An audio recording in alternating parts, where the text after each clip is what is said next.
മലയാള cinema പ്രേമികൾക്ക് വളരെ ഇഷ്ടപ്പെട്ട സിനിമയും പാട്ടുമാണ് മോഹൻലാൽ ശോഭന കൂട്ടുകെട്ടിൽ വന്ന പവിത്രവും അതിലെ ശ്രീരാഗമോ എന്ന പാട്ടും.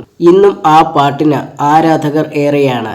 ഇപ്പോൾ പൗത്രത്തിലെ ശ്രീരാഗമോ എന്ന പാട്ടിനെ കുറിച്ച് സംസാരിക്കുകയാണ് നടി രജിഷ വിജയൻ. റേഡിയോ മാംഗോയിൽ സംസാരിക്കുകയായിരുന്നു രജിഷ വിജയൻ. മോഹൻലാൽ ശോഭന എന്ന് പറഞ്ഞാൽ വൺ ഓഫ് ദി ബെസ്റ്റ് കോമ്പിനേഷനാണ്. ഇത്രയും നല്ലൊരു ജോഡി മലയാളത്തിൽ വേറെയുണ്ടോ എന്ന് എനിക്ക് തോന്നുന്നില്ല. Always evergreen ജോഡിയാണ്.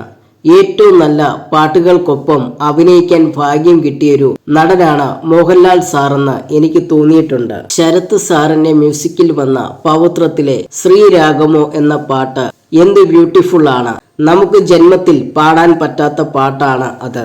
ഹരീഷ് ചേട്ടൻ അതിന്റെ ഒരു കവർ വേർഷൻ ചെയ്യുന്നുണ്ടല്ലോ. അപ്പോൾ ചേട്ടൻ പറയും ഇതിന്റെ ഇടയിൽ കൂടി ഒരുപാട് രംഗങ്ങൾ പോകുന്നുണ്ട് എന്ന് എനിക്ക് തോന്നുന്നു. ശരത് സാറിന്റെ ഏറ്റവും നല്ല മ്യൂസിക് ഇതായിരിക്കും, രജിഷ പറയുന്നു.